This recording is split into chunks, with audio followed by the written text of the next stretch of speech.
All right, welcome into Gridiron Icon, the podcast with myself, Stacy Bauman, and my much better half and partner in crime, NFL legend Preston Denard. And we have a very special guest that we're both pretty excited about to have into the podcast this week.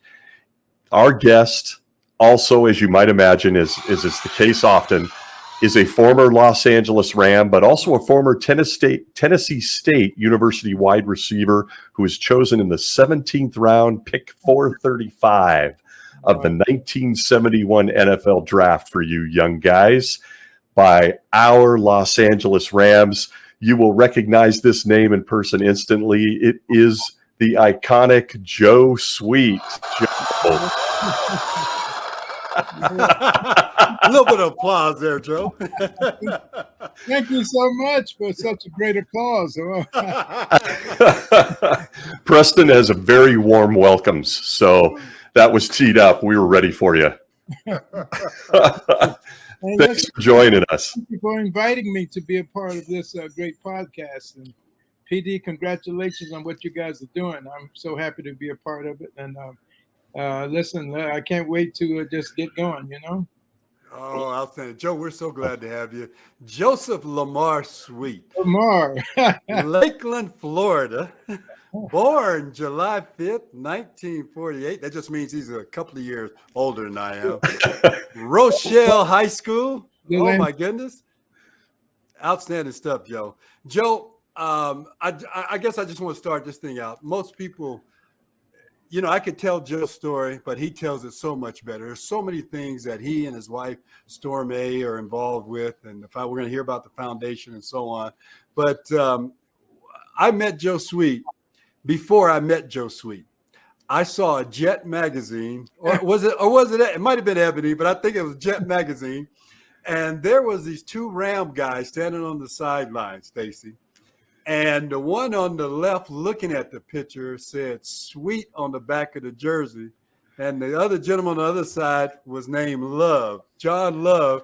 And so you saw Sweet, Love. I never forgot that. And then I finally, when I get to the pros, I meet Joe Sweet. Can you believe that? Wow. Yes. Wow.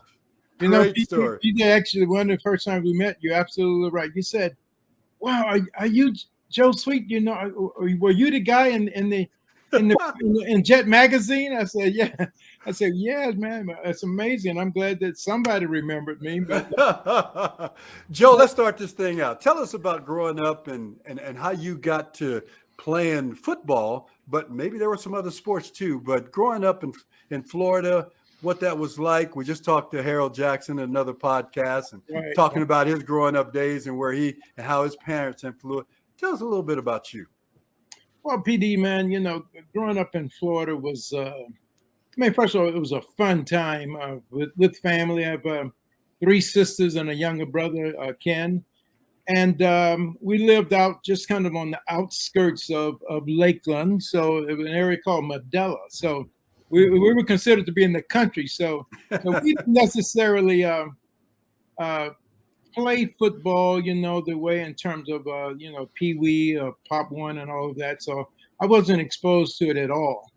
And but there were a few guys from the community who did play at Rochelle High School. And so one was my cousin. And so I was very impressed with those guys. So I started just going to games and, you know, watching them, and I was excited. So one day I wanted to play too. So that's what got me started. And then my dad would look at pro football, you know, on TV, and we would watch certain teams. But being in Florida, for whatever reason, we always just watched. We got the Atlanta Falcons or some East Coast team. And so from time to time, we would see the great Jim Brown. So I saw Jim, and my father would always talk about Jim. And so I wanted to be like Jim Brown. So PD, that's what got me going in football. But growing up in Florida was fun. We had a great family. Father worked hard. My mom was mostly domestic, you know, but when she wasn't taking care of us, 5 of us. Mm-hmm. But, you know, it was a loving family. I would say modest income, maybe even low income, but we had fun. You know, we didn't know we were low income, but Yeah. but they That's were it. fun. That seems to be the theme. HJ mentioned that. And, when you truly do love something Uh-huh. and you don't know you have great needs, you Mhm. do feel like you're okay. You feel like you're okay within yourself. And I know other guys have said that. The other thing you mentioned too is the importance about you don't get to the place where you and I have gotten to Mhm. without having parents.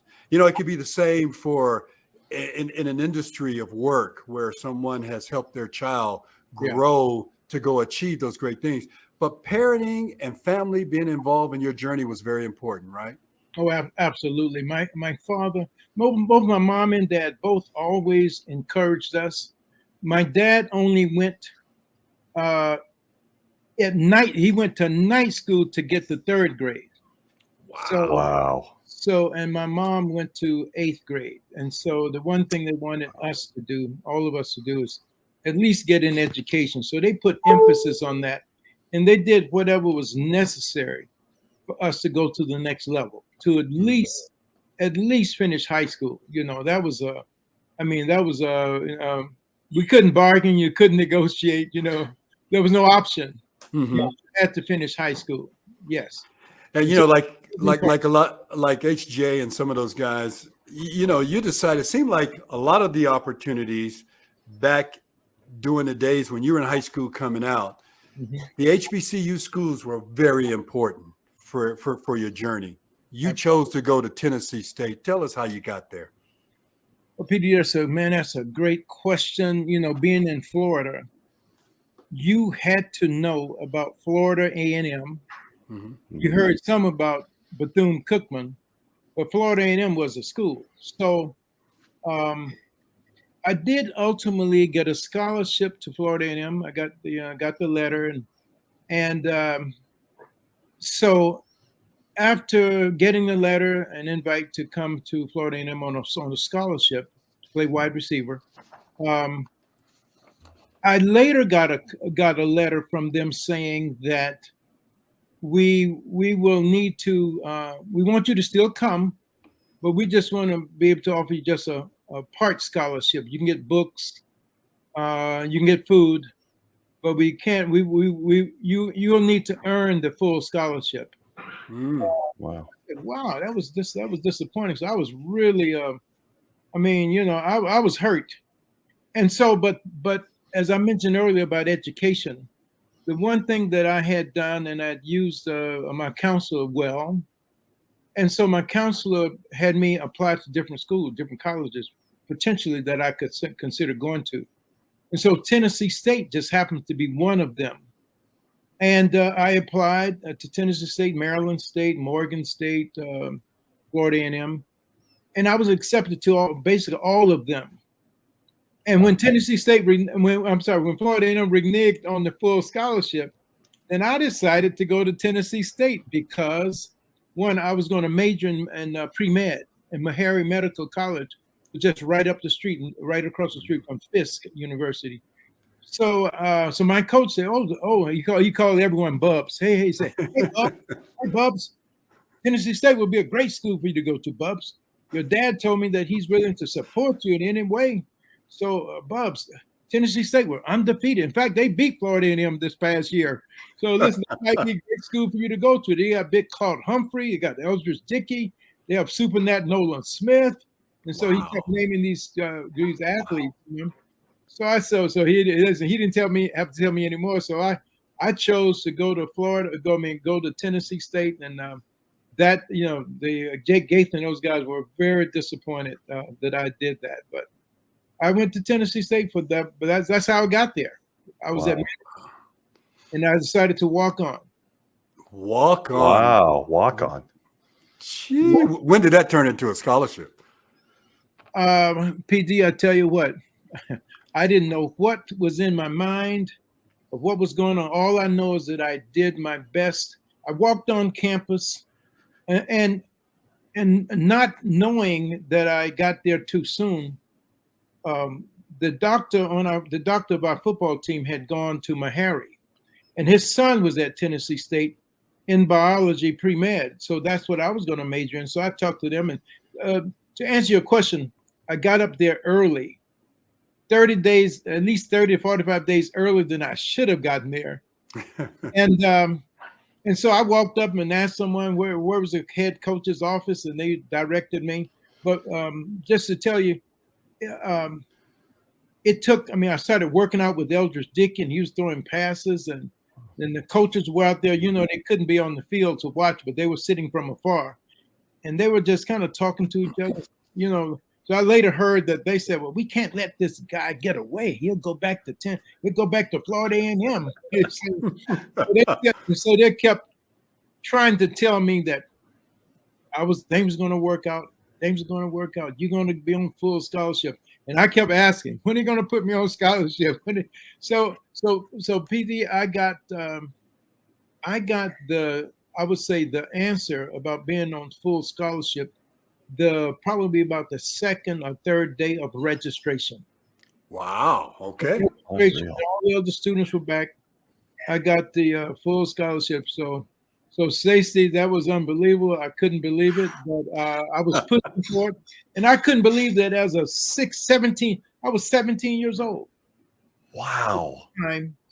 And I was requesting and asking questions that when I think back, it was just unbelievable that I could do that and get a full scholarship. And Tennessee State recruited. They were recruiting. They were undefeated the year before I came. And we had the top recruits around in the country. We had the top receivers in Texas and top receivers in Tennessee, guys, the state champion in Ohio and Mississippi. I mean, so we were cutting guys from the roster, cutting guys. And I actually took somebody's scholarship. I don't know who it was.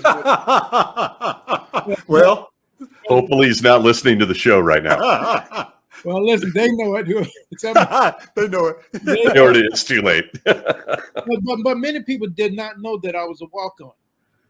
I mean, I talked to a few friends a couple years later when, just a few years ago, a friend asked him, man, so who recruited you? When I told him I wasn't recruited, it blew his mind. Wow. Incredible. Was football your first love, Joe?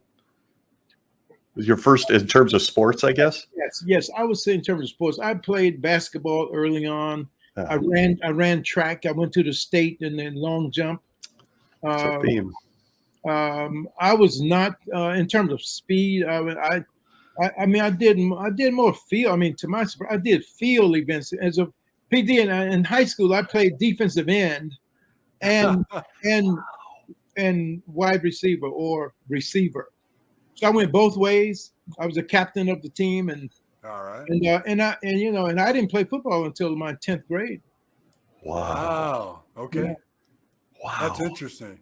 Yeah. You know, reflecting back on your college career, obviously you went on, played, starred, had a chance to be looked at by the pros. But before we get to that stop, give us your reflection of how today, what it meant to go to what's considered a historical Black college university and what that means today, because it was a huge need back in your day. Right, and now you've got so many former players going back to those community schools and they're head coaching this sport, head coaching that sport. As an example, Dion and HJ had gone back to coach there as well. Right. Give us your reflection of how important and what that meant to you to go through one of those schools, being Tennessee State.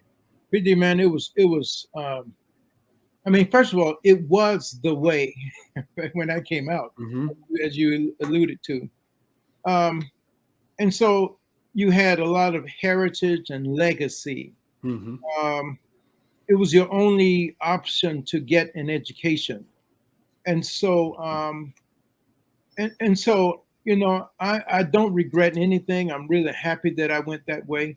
And even today, I think a lot of athletes would benefit from it because of heritage, of culture, and I think that I think there's like a feeling of family in many cases, and so many because of legacy type, so many families from the community, moms and dads would have graduated from historical Black colleges.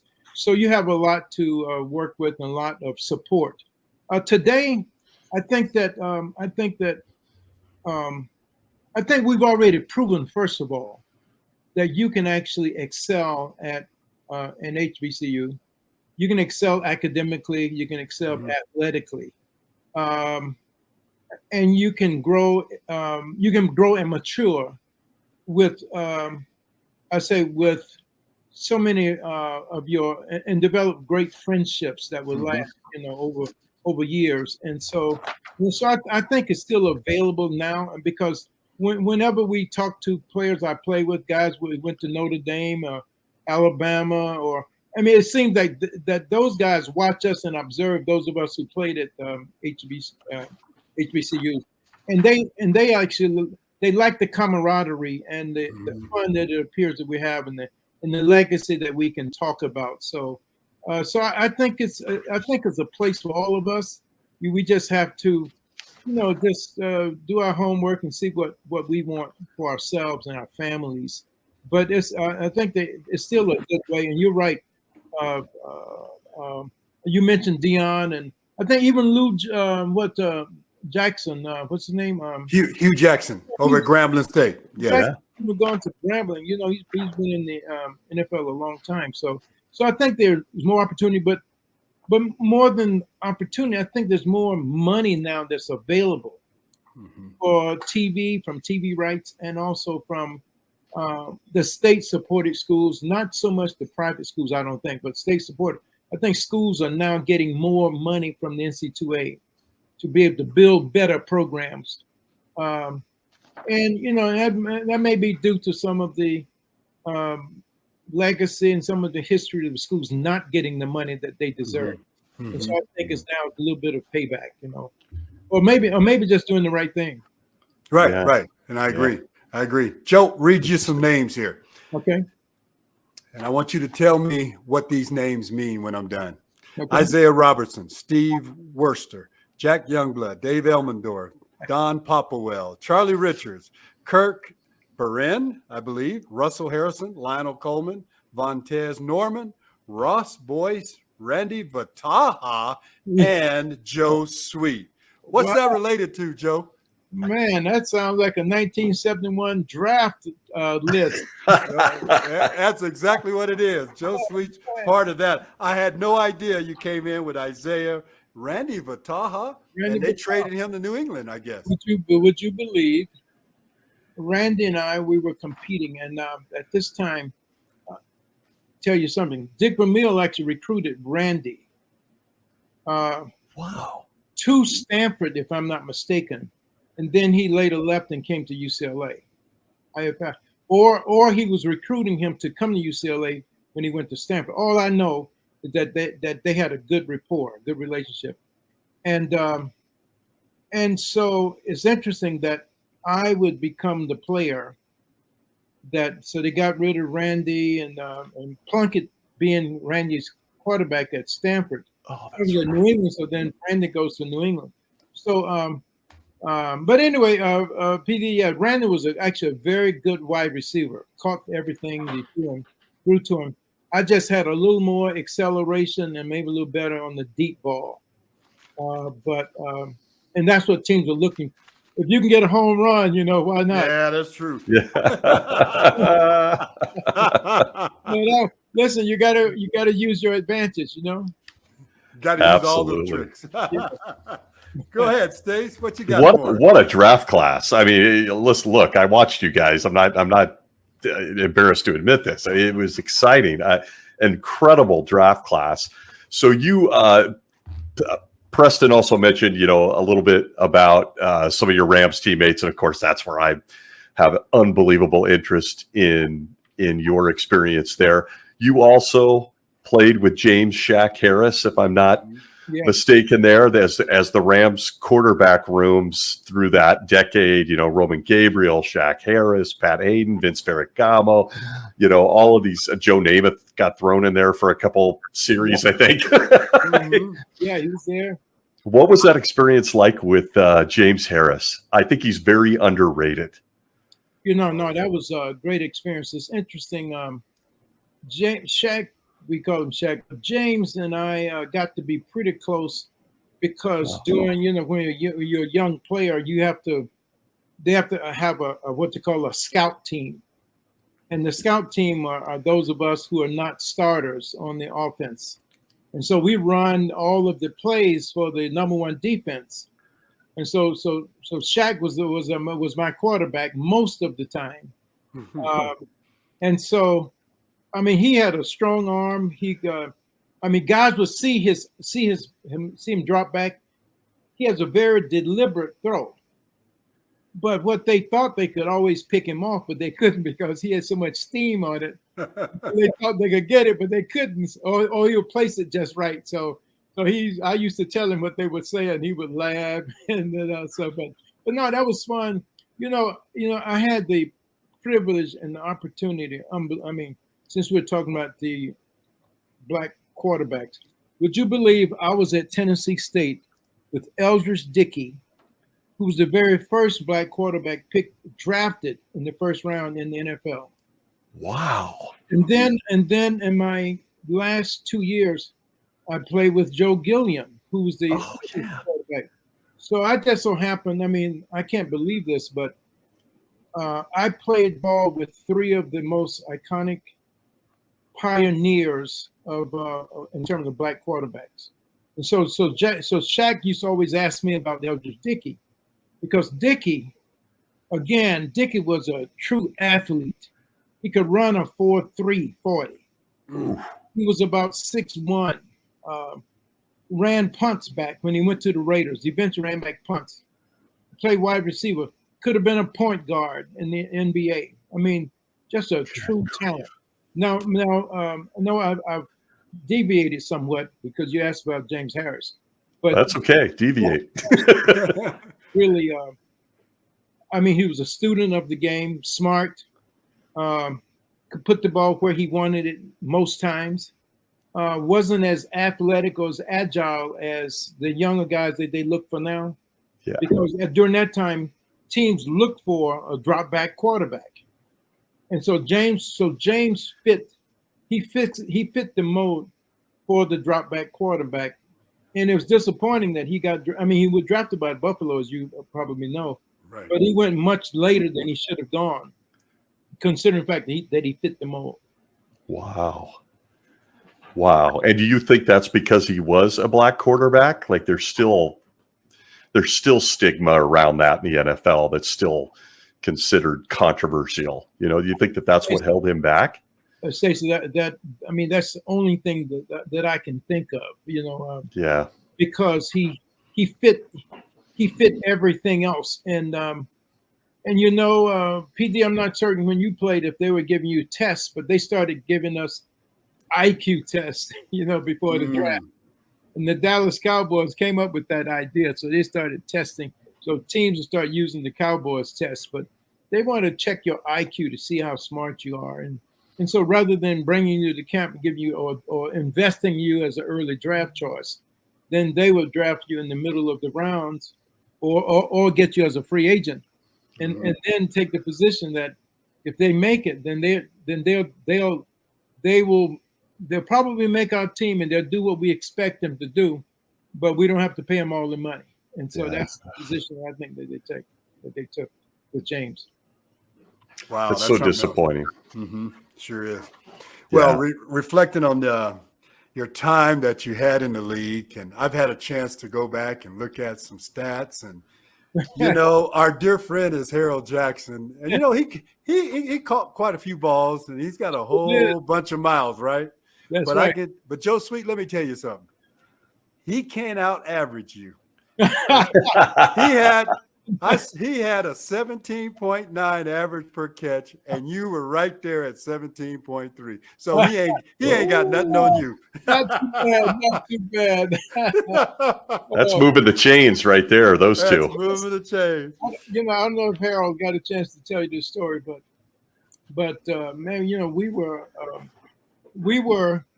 It's interesting when I was with when Harold came, before he came, I was actually penciled in as a starter. Then Prothro was released, and they brought in Chuck Knox, but I was penciled in to be the starter the next year along with Dick Gordon.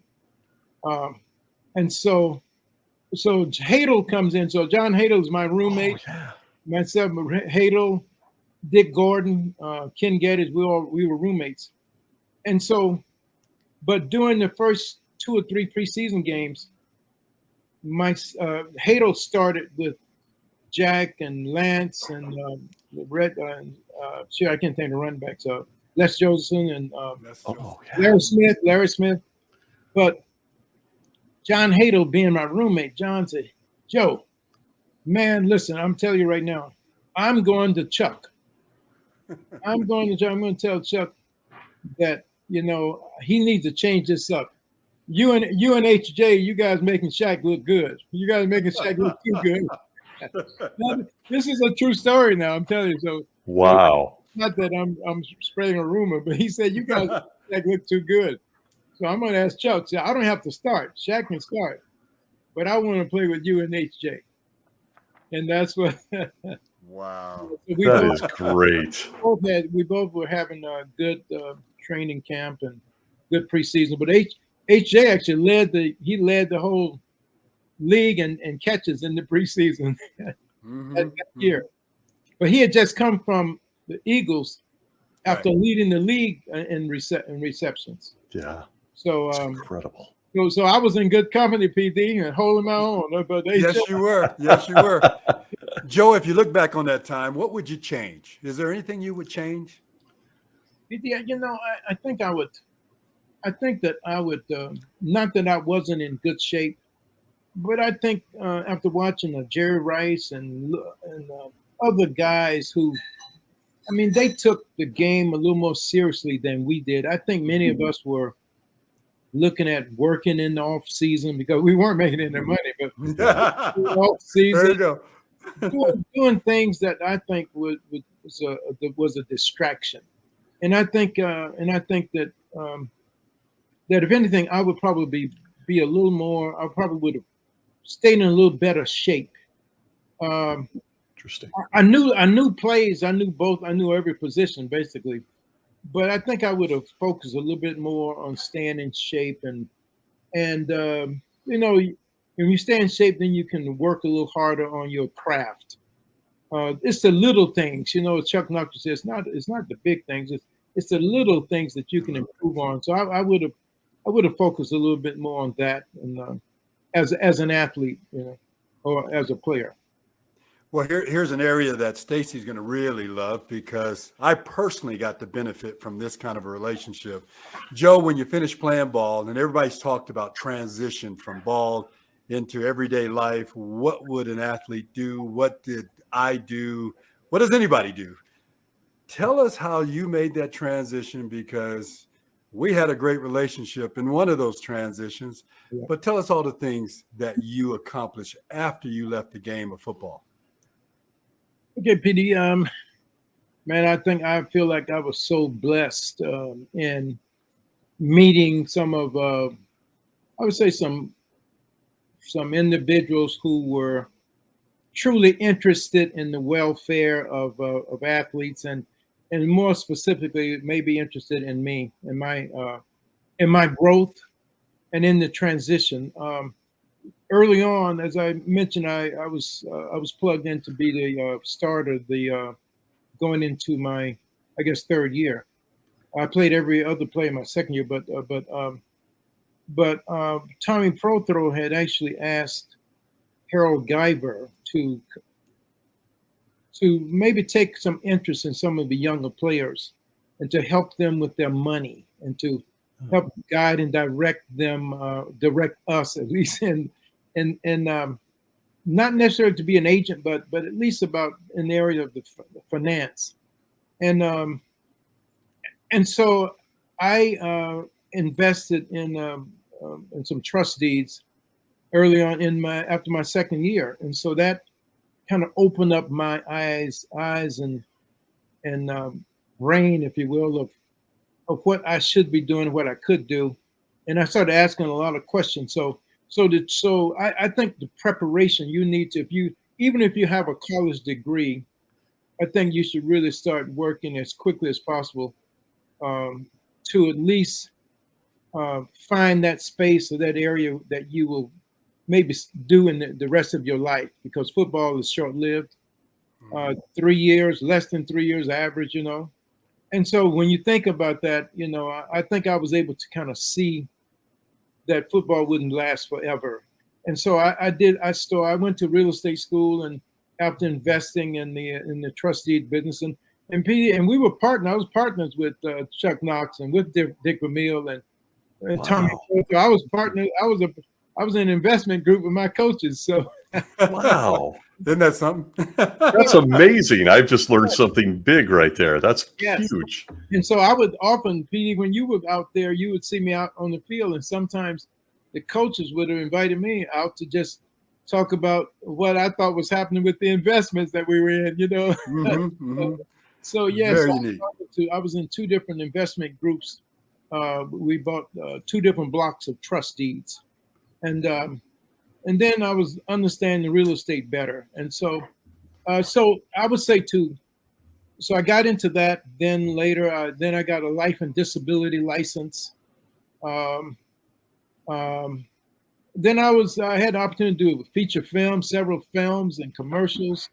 So Heaven Can Wait and North Dallas 40, and I was featured in several major commercials. And so I wanted to, I guess, diversify enough to have some options. And so I think that you can overdo it to some degree. We need to have enough focus that we can be great in one area and then expand out. But I did. So Petey, those are the things I did to help me transition and to be able to help other players along the way in buying their homes. And at the same time, knowing that if I was in the league, say going in my fourth year, and I didn't have enough money set aside to buy a house, or I didn't know what to do.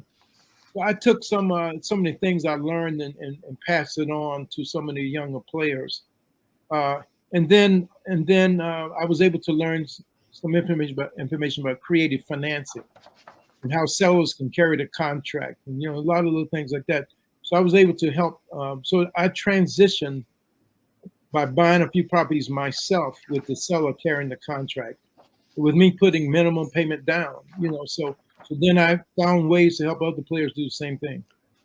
States, Wow. You know what? He's being very, very, very coy with this. Is he being humble? Yeah, I kind of picked let up me on just that. let me just tell you the real story. So Joe, and this is a great story. So anyway, Joe ends up being my agent and being my business manager. He actually helped me negotiate my last contract in the game. And so we're going to the Rams to renegotiate.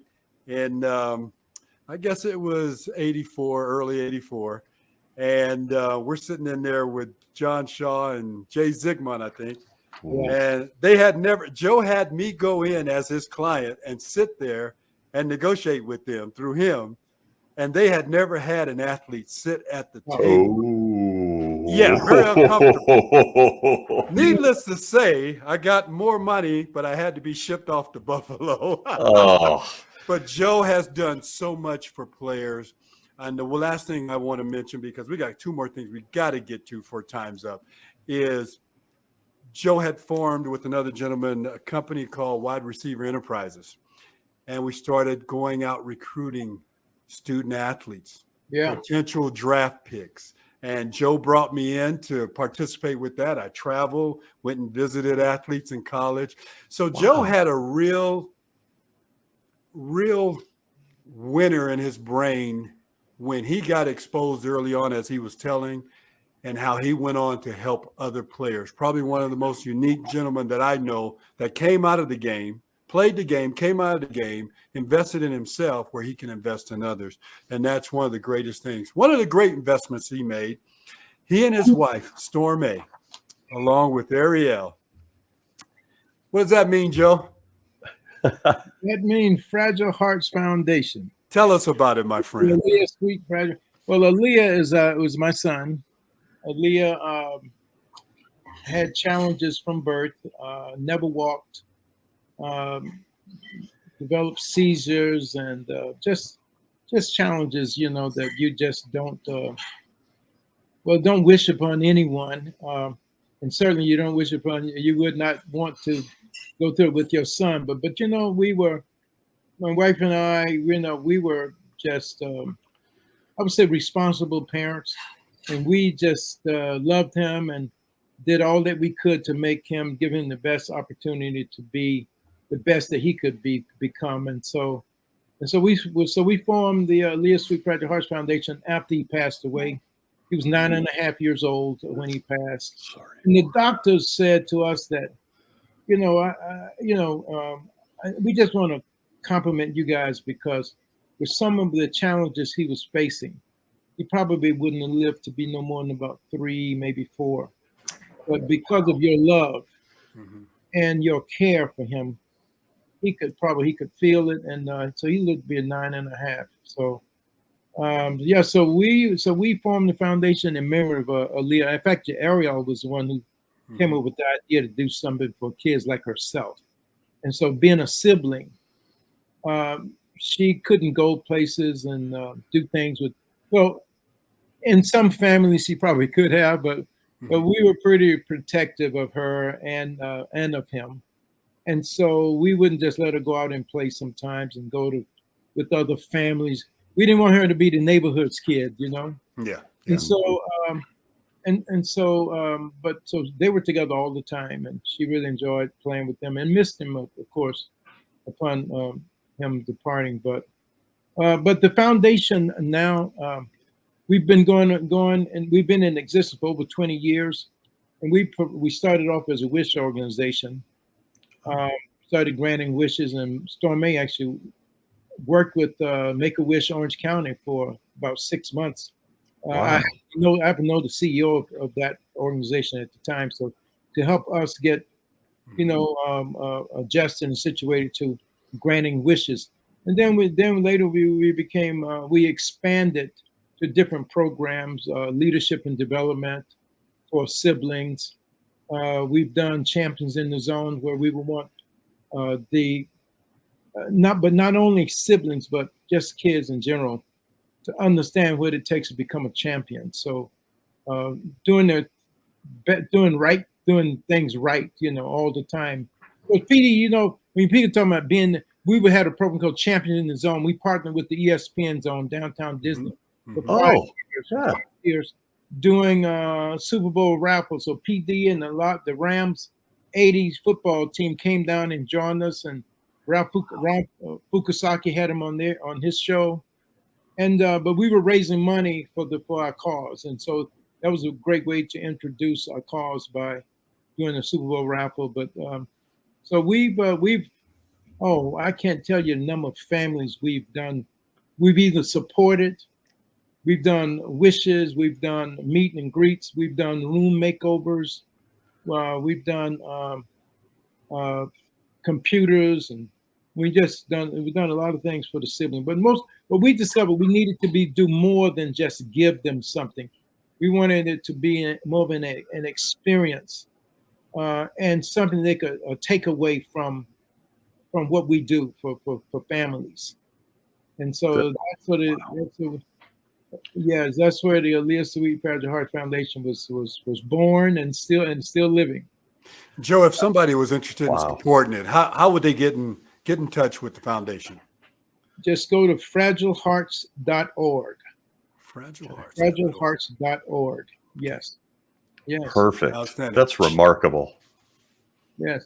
Yeah, I sense, I'm listening to this, sensing that this is going to be another one of my initial times with Preston. We need another hour with you, Joe. There's a lot to unpack here. That's incredible.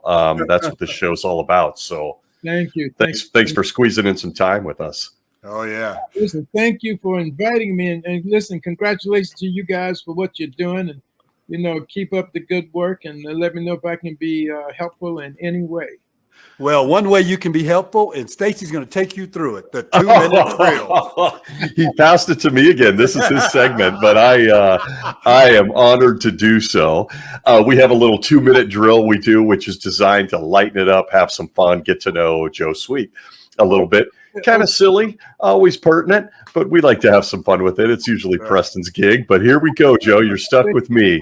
I'm going to hit you with some rapid fire questions. Let's see what you say. Hopefully, someone told me, say, your brain is not that far from your mouth, so hopefully I can speak quicker. No pressure. No pressure. Okay, grass or turf? Oh, wow. Well, listen, I'm going to say grass, but turf makes you feel like you're faster. But Yeah. but let's go to the grass. There's a lot to talk about there, isn't there? Yep, totally get it. Now, you were also, we didn't get much time to it. I know you were a special teams demon there when you played the game as well, which is just says you could do all things, all ways. But offense or defense, which one do you think is a tougher? Oh, tougher. Wow. Wow. Well, I think it's a little tougher on defense if we do what we should do on offense. I like it. A little tougher on defense. There you go. But I prefer offense anyway. But Absolutely. I led the team in tackles on special teams, man. I was all queued up for that. We just ran out of time. So I'm a big special teams guy. I want to.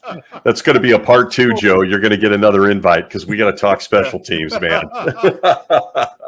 Okay, your most underrated teammate at any level.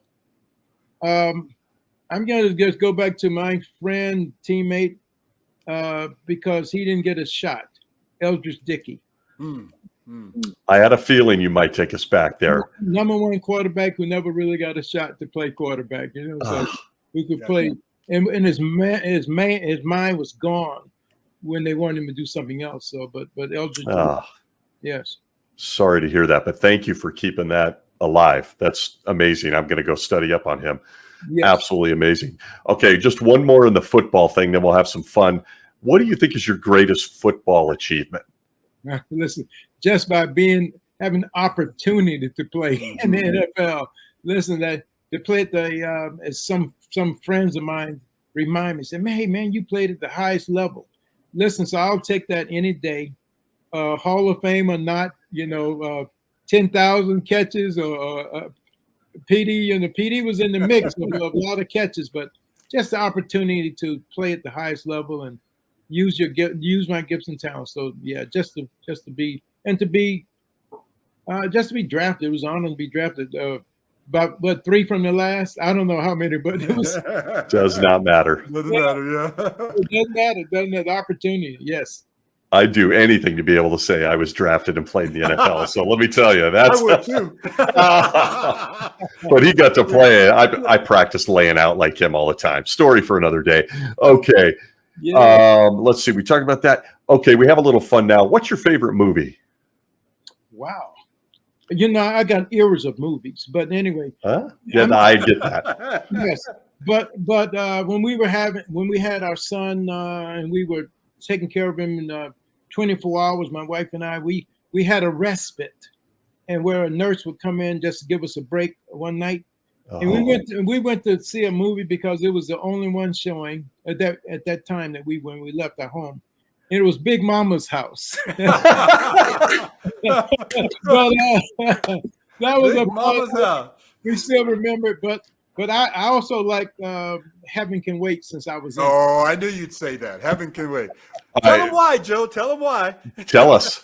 Because I was the guy who caught many of the balls in the movie. So I was you didn't know that, Steve. No, I did not. That was you. Warren Beatty was tossing the ball to. That was me. Most of the good. I'm watching it this weekend. It's on. Then I came back to do a lot of the voiceover activity as well. So yeah. Preston, you've been hiding out on us with Joe Sweet. Listen to this. This guy's a renaissance man. This is unbelievable. There's a part 2. I agree. Okay. They're making a movie of your life, Joe Sweet. Who plays you? Well, now this was hard. Now, I must admit, PD gave me an update on a couple of things. And so I was trying to come up with this. This is hard. So I think I would be a Renaissance guy and find someone new. But I think if I had to pick someone, I was just trying to think. Maybe what's this guy named? Well, Danny Glover said they say he looks like him. He'll be a little too old. That's kind of interesting. You are similar. Yeah, okay. But he is older, right? He's a little too old right now. But what's his Jordan B? Michael B. Jordan. Yeah, good choice. I don't know if he's as athletic as he. I'm gonna have to get PD and some acting lessons and let PD play. Well, I'm getting there. He's your body double. He just signed up. Good choices. Michael B. Jordan, he is wildly popular and very talented. Okay. And finally, we'd like to end on a really positive note. As you look back at this stage, not just at football, but all the amazing philanthropist activity and businesses, who's impacted your life the most? Persons. Wow. That's hard. So ask me that one more time. Who do you think has had the biggest impact on your life? Another person. Wow, you know something?